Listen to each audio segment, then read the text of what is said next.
নমস্কার বন্ধুরা, আমি সায়ন। তো আজকে আমি 3টি বিষয় নিয়ে কথা বলবো।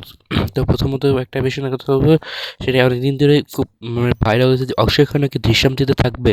তো দেখুন, এখনও পর্যন্ত যে এই দৃশ্যম 3 আমরা জানি এখন একটা টিজার এসেছে, মানে একটা গ্লিমস টিজার।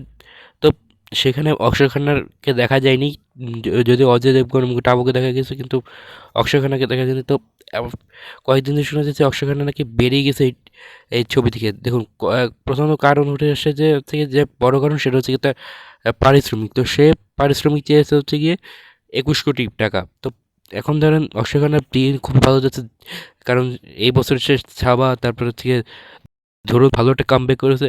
তো এই জন্য হয়তো বা তার পারিশ্রমিক সে একটু বাড়াতেই পারে। এই নিয়ে এখন হয়তো বা কিছু একটা চলছে। তবে এখনও যতটুকু জেনেছি যে মানে এখনও পক্ষ থেকে বা এই দৃশ্যম 3 টিমের পক্ষ থেকে কোনো কিছু জানানো হয়নি।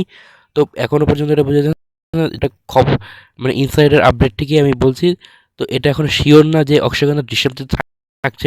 যদি থাকে অবশ্যই দৃশ্যম 3 মারাত্মক ভালো করবে, কিন্তু এখনও অক্ষয় খান্নার যে এই ছবি থেকে এর কোনো নিশ্চয়তা পাওয়া যায়নি।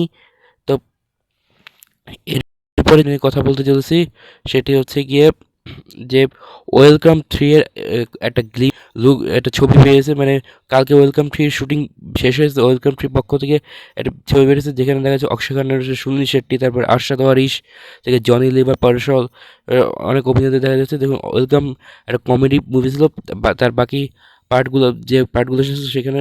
তো এটাও সেরকমই হতে চলেছে। দেখুন, এখানে যারা রয়েছে খুবই বলা যায় বড় বড় অভিনেতা রয়েছে।